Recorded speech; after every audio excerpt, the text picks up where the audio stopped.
Ya, assalamualaikum warahmatullahi wabarakatuh. Hari ini saya akan melanjutkan materi kita mengenai sequence diagram. Jadi sudah belajar use case, skenario, kemudian activity ya, dilanjutkan dengan sequence diagram. Nah, di sini sequence diagram itu apa sih?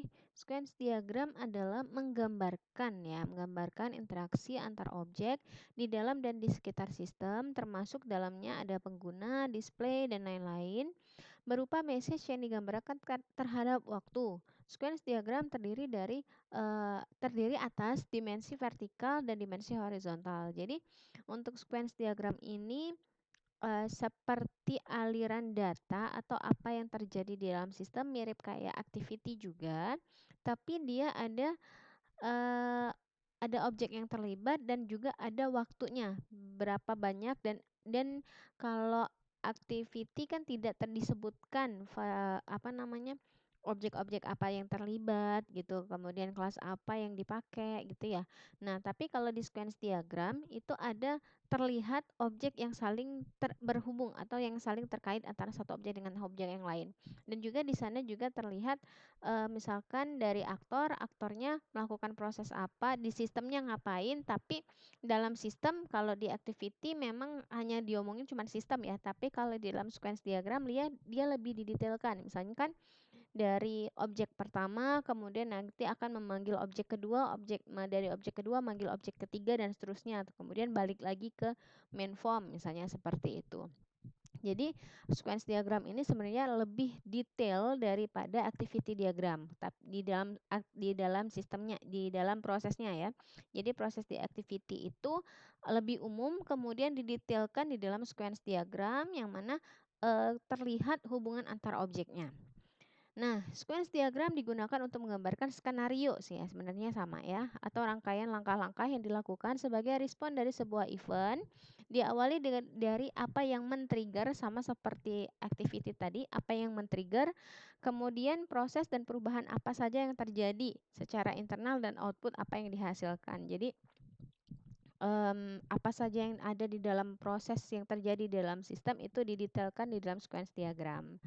Mirip sama si activity, sama sama apa namanya, skenario, tapi sequence diagram lebih detail karena ada hubungan atau keterkaitan atau objek mana yang memanggil, yang dipanggil dan memanggil gitu ya. Nah, terdiri atas dua dimensi tadi ya, waktu dan objek yang terkait, menggambarkan skenario, oke ya. Nah, jadi di sini ada notasi, ya notasinya. Jadi dia menggambarkan ada aliran waktu. Misalkan objek pertama dia memanggil event yang pertama, kemudian nanti, nah di sini ada dua cara ya, dua cara penulisan. Yang pertama kalau misalkan tulisannya di depan, di sini berarti nama objeknya. Kalau di belakang itu adalah nama titik dua baru kelasnya. Tapi kalau misalnya di depannya ini berarti ini nama objek, kemudian titik dua baru belakangnya nama kelas. Boleh dibuat seperti ini misalnya. Sini ya.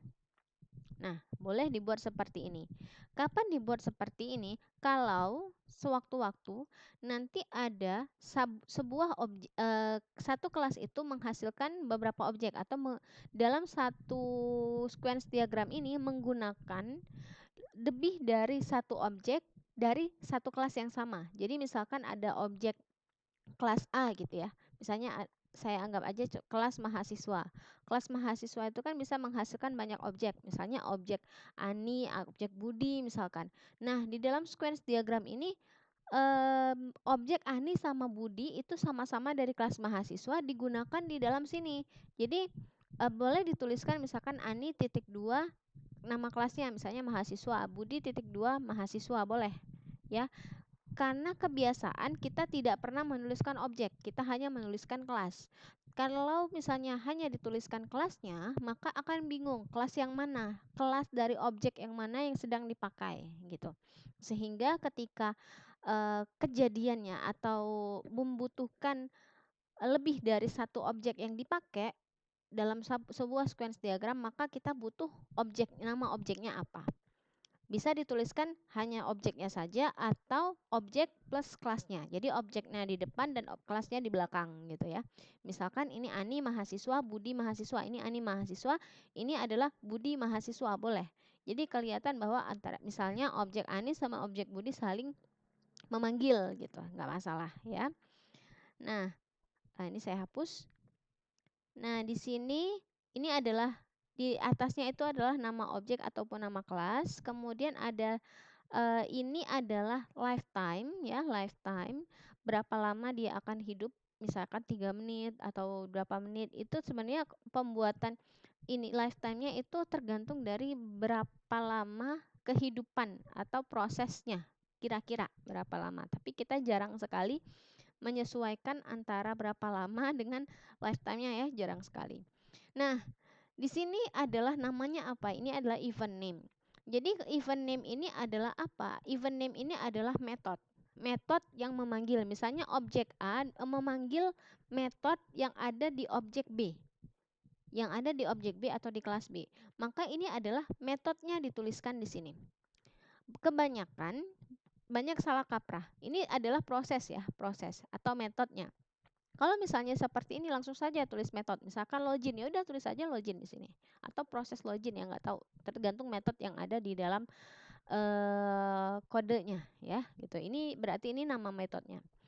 Kalau misalkan dia ada kembalian, ini mungkin belum ada contoh kembalian. Kalau dia ada return ya, biasanya berupa fungsi, itu ada return. Ada ya kalau prosedur kan tidak mengembalikan nilai, tapi kalau fungsi, metode yang berupa fungsi itu mengembalikan nilai, ada return. Maka dia akan dituliskan dengan tulisan putus-putus seperti itu, mengembalikan nilai. Gitu ya. Nah, ini event mengembalikan nilai. Nah, ini contoh salah satu contoh event atau metode yang memanggil yang ada di dalam dirinya sendiri. Jadi misalkan objek A di dalam metode AA memanggil metode AB yang ada di dalam objek A, sama-sama masih di dalam kelas A misalnya. Ya udah manggil dirinya sendiri. Kemudian dia akan mereturnkan ke dirinya sendiri. Seperti itu. Ini adalah contoh dari notasi sequence diagram. Ini yang di luar ya, di luar sistem. Ini juga salah satu contohnya sama sih sebenarnya. Class, event, constraint, dan lain-lain. Kalau misalkan nah ini yang hampir terlewat ini. Nah, kalau misalkan objek yang di atas itu dihidupkan pada saat kapan? Objek yang di atas ini dihidupkan pada saat misalkan objek A ketika dia sudah hidup duluan. Sudah hidup pertama kali ketika objek yang lain dihidupkan, atau dia sudah ketika dipanggil langsung hidup gitu ya.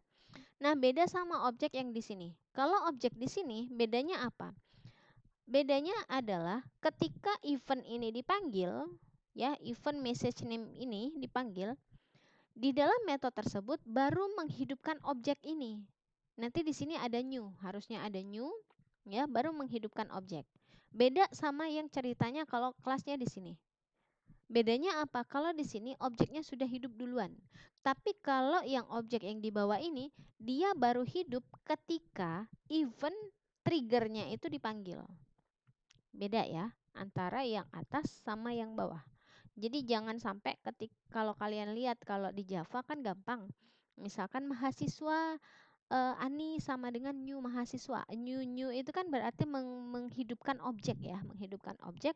Nah, ketika di dalam metode tersebut ada kata-kata new seperti itu atau membuat objek, maka barulah dibuat objeknya. Tapi kalau misalkan kalau seperti ini, di dalam metode tersebut tidak ada lagi, dia tinggal panggil. Tinggal panggil objek yang sudah hidup. Ya, tinggal digunakan. Kalau ini baru dihidupkan pada saat dibutuhkan. Ya, ini contohnya. Nah, ini proses pemesanan buku, put in shopping chart ya, verify. Mungkin ini lebih ke ini ya.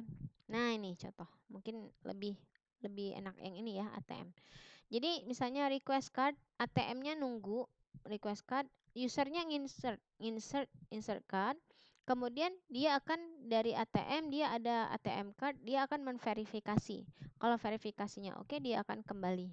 Kalau misalnya sudah, dia nunggu lagi request pin, kemudian enter pin, kemudian verify pin oke. Nah, lihat di sini bahwa yang menjadi eventnya ya, event name-nya adalah metodenya. Jadi kalau metodenya ada parameter, ya udah tuliskan parameternya seperti itu. Kalau metodenya tidak ada parameter, ya tidak perlu dituliskan. Ya. Ini juga ada contoh. Nah ini contoh yang harusnya withdraw ini ada di bawah ya. Jadi ketika dia create seperti ini, kalau ada tulisan create seperti ini, maka withdraw atau kelas withdraw transaction ini baru diaktifkan, sama seperti yang ini. Objeknya baru dibentuk. Kalau dibuat seperti ini, ada create seperti ini, berarti objek ini baru terbentuk ketika enter amount, ketika metode enter amount atau event enter amount. Seperti itu. Ya. Jadi kelihatan bahwa ini create-nya, ketika ada create berarti objek ini baru dihidupkan. Ini yang contoh memanggil dirinya sendiri. Ya. Metode yang ada di dalam kelasnya sendiri. Ini manggil, oke, print. Nah, ini ya bisa menjadi latihan, bisa dicoba-coba sendiri ya. Sebutkan. Nah, baik. Nah, sekarang untuk tugasnya, sebentar. Oke. Bentar ya. Nah, ini untuk tugasnya. Sebenarnya kalau sulit ya kalian kalau untuk membuat dari awal sequence diagram ini memang belum ada kodenya, jadi kalian akan sulit. Jadi di sini saya akan ubah sedikit pura-puranya ya. Pura-puranya di sini saya sudah membuatkan kalian sistem penjualan pempek yang sangat mudah ya, sangat sangat mudah sekali lah. Nah, pura-puranya itu kalian sudah buat codingnya gitu ya. Sudah buat codingnya, codingnya sudah selesai. Maka saya minta kalian untuk membuat sequence diagram berdasarkan coding di sini. Jadi di sini ada form login ya. Ini form loginnya sudah saya buatkan formnya. Nah, di sini pura-puranya harus login. Kemudian kalian lihat ya, nanti kalian baca sendiri bagaimana. Misalnya dari form ini, kemudian klik login, ya, klik login, dia akan mengirimkan ke ini log proses login, maka dia akan memanggil kelas login. Ini sederhana sekali ya. Kemudian proses login, maka cuman ya sistem outprint saja. Kalau berhasil dia akan menampilkan main form di sini. Main form itu berisinya seperti ini, hanya tanggal gitu ya, kemudian jumlah pempeknya langsung dimasukin aja secara mudahnya aja, kira-kira kayak gini gitu. Kemudian nanti klik dihitung, maka tampillah total pembelian ya. Kalau saya jalankan hasilnya seperti ini. Sebentar.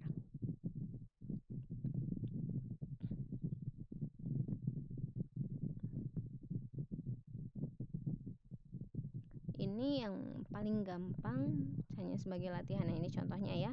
Misalkan saya masukkan, sebentar dulu.